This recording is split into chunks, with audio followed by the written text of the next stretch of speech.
Hi, I'm Billy Creekmore, and we're just going to tell you a little bit about my story and the people who wrote it. It's a work of historical fiction set in the 1800s.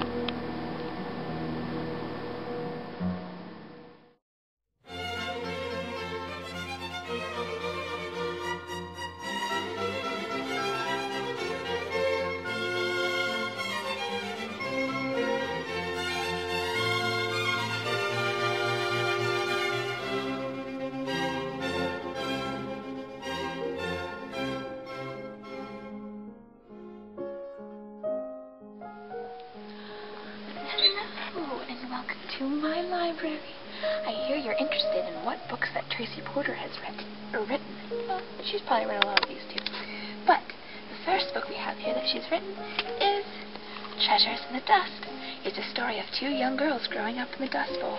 And look, someone even left some of the treasure here.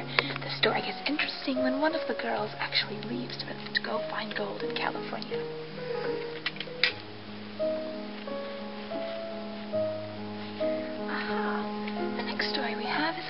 Story called A Dance of Sisters.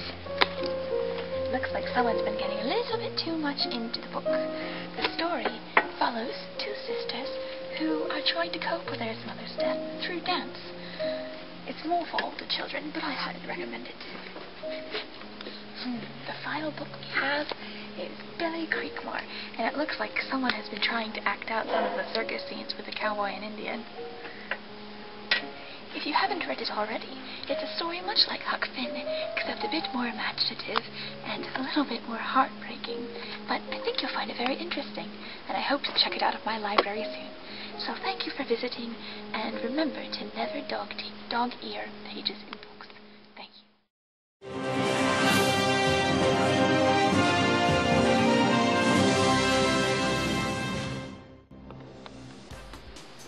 Good evening. My name is Darla Monroe, and you are watching Children's Literature Review tonight. Tonight we're going to be talking about the published reviews for the brand new book by Tracy Porter, Billy Creekmore, a novel. The first review we have comes from Kirkus Review, and they write, Billy's voice is distinct and engaging as he relates to his story of being left as an orphan at the Guardian Angel Home for Boys, even though he gets postcards from his father regularly. Friendship with the cook Peggy, his own reputation for communication with the spirit world, and an ability to eavesdrop give him the edge as events at the end of the 19th century unfold. Rufus, who paws in jail, starts a robbers club, which sparks that distrust of authority Billy needs to survive. Rescued from the home from a propitious appearance of the long-lost uncle, Billy ends up in a mining town in West Virginia with the chance of schooling and a healthy family life. As Billy's life is propelled by events, his energy and cheer outlook are balanced by his fear of the unknown and his beliefs about the past and his connection to the departed. His values and courage are tested by the reappearance of his father just as Billy takes up circus life. Learning what makes life worth living and how to cope during a time when child labor seems to be expected gives the historical narrative impact and charm. Well, the next review also comes from the School Library Journal, and they write, Porter has successfully woven elements of David Copperfield, Oliver Twist, and Huckleberry Finn into the character of Billy Creekmore, the 10-year-old orphan living in the Guardian Angel's Home for Boys at the beginning of the 20th century. His story takes readers on an unsentimental journey to look at the defenseless children who are forced to work on hard-scrapple farms with little hope of improving their condition. Billy is rescued by a hitherto unknown uncle who takes him to live in a small cottage in West Virginia coal town. There, the boy finds others his age and younger hard at work in the mines. The recruiter for the United Mine Workers secretly gets some workers to sign up, only to have strike breakers terrorize the community and to kill his uncle. Billy's journeys and troubles continue when he runs off to join a traveling circus. Memorable characters, complete, villainous, or kind, fill the pages of this picturesque novel. Readers will empathize with the children's bitter deprivations and feel hopeful when Billy realizes that he has to make his life better. This is a well-told historical tale about an engaging and resourceful protagonist who learns to appreciate his gifts and he makes a way for the world. Thank you, and good night.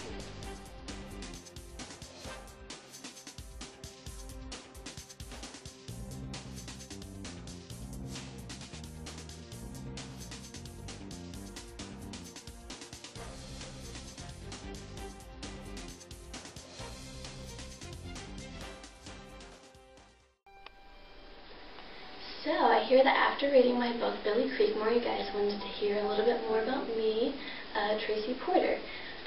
Let's start at my childhood. I grew up in this small town right outside of Columbus, Ohio, and we lived in this new development, and all the houses looked exactly the same.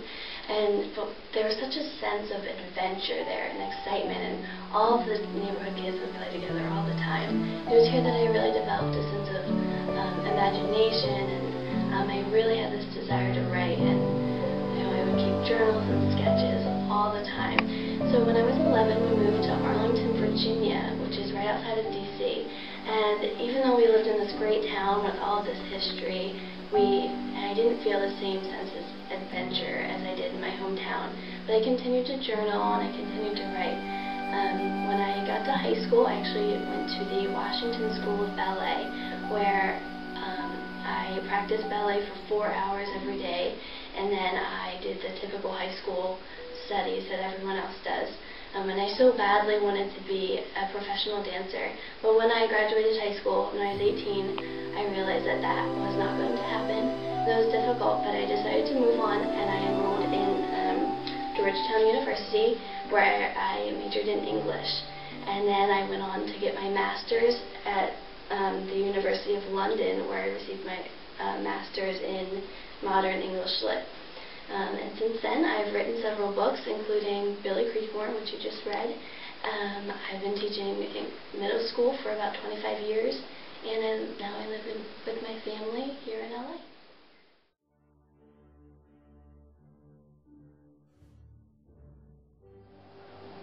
Tracy Porter was named a Flying Start author by Publishers Weekly, but not many of her books have won awards. She has a book named Treasure in the Dust. It was published in 1998, and in 1998 it was an honor book for the Judy Lopez Memorial Award, the 1998 honor book for the Jefferson Cup Award, and a 1999 ALA Best Book for Young Adults. As for Billy Creekmore, it has many star reviews, but not many awards. 2007, it won the Parents' Choice Award, and it was a nominee for the 2009-2010 William Allen White Children's Book Award for grades 6 to 8.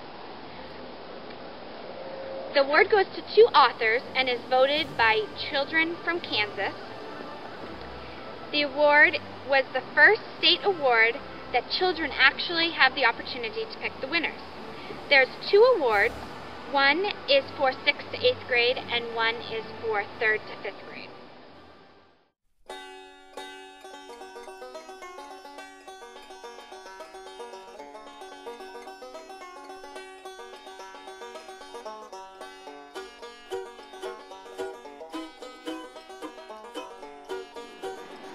An alternate activity that the students can do is creating their own advertisement.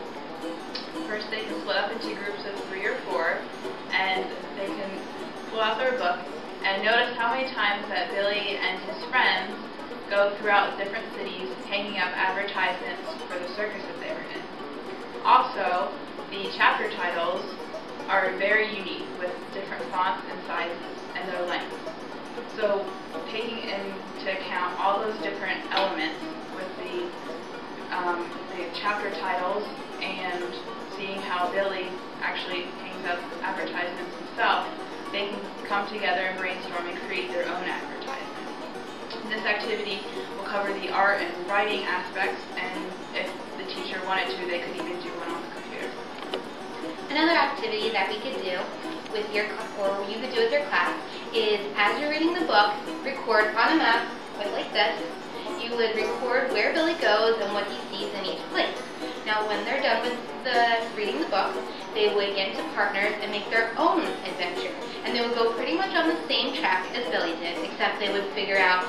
They would have to do research on the computer about how much things cost back then, how much it would cost for the whole entire trip, what they would need to take along, where they could stay, places they could go, and they could change up different things along the route. All right. This would be dealing with computer, writing, and art activities.